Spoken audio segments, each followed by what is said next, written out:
Le garçon leva simplement les yeux, et fut immédiatement captivé par la beauté de la jeune fille devant lui. Il la regarda, hébété, pendant un long moment, jusqu'à ce que son ami le rappelle à la réalité. Mais il ne s'approcha pas immédiatement de la jeune fille pour l'aborder, car le sentiment d'infériorité le convainquait qu'il ne pouvait pas se lier avec une jeune fille aussi parfaite. Sur le chemin du retour, la voiture du garçon tomba en panne au milieu de la route, face au hurlement impatient des voitures suivantes. Il dut poliment s'approcher d'eux pour leur présenter ses excuses. On ne s'attendait pas à ce que la jeune fille qu'il venait de voir soit dans cette voiture. Sa politesse ne suscita pas la compréhension de ces jeunes gens fortunés. Au contraire, ils se moquèrent du garçon, disant qu'il avait honte de circuler avec une voiture de pacotille. La jeune fille, incapable de supporter l'aigreur de ses amis, descendit seule et l'aida à pousser la voiture jusqu'au bord de la route. Comparée aux jeunes gens impolis de la voiture, la jeune fille était plus attirée par ce garçon poli. Elle voulait lui demander s'il y avait autre chose qu'elle pourrait faire pour l'aider. Mais le garçon la rejeta d'une manière peu romantique.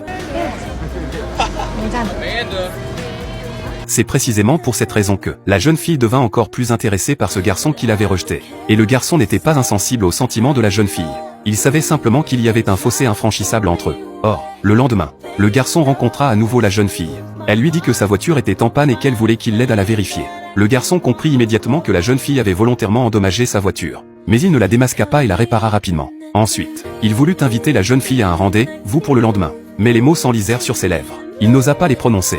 Enfin, ce fut la jeune fille qui rompit le silence. Meet me at Squeals, Saturday night at 6, maybe? Is that a yes? Yeah. Maybe you'll figure out how to flirt with me by then.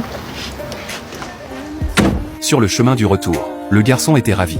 Il savait que son amour allait enfin arriver. Mais à peine il rentrait chez lui, que son père lui demanda d'aller livrer des marchandises avec lui le lendemain. Or, c'était précisément le jour du rendez-vous avec la jeune fille. Alors, il refusa son père. Le père lui a directement donné une gifle. Les gens autour de lui étaient habitués à ce genre de scène. Le père avait toujours été très sévère envers le garçon depuis son enfance. Cela étant la principale raison de son sentiment d'infériorité. Mais cette fois-ci, il décida de résister, car il ne voulait pas abandonner son bonheur. Il choisit de quitter la maison pour trouver la liberté.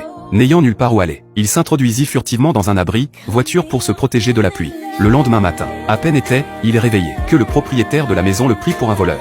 Le garçon raconta son histoire. Le bon vieux homme décida de l'accueillir. L'heure du rendez-vous arriva. Mais la jeune fille ne vit pas le garçon apparaître. Après avoir attendu longtemps, elle comprit qu'elle avait été larguée.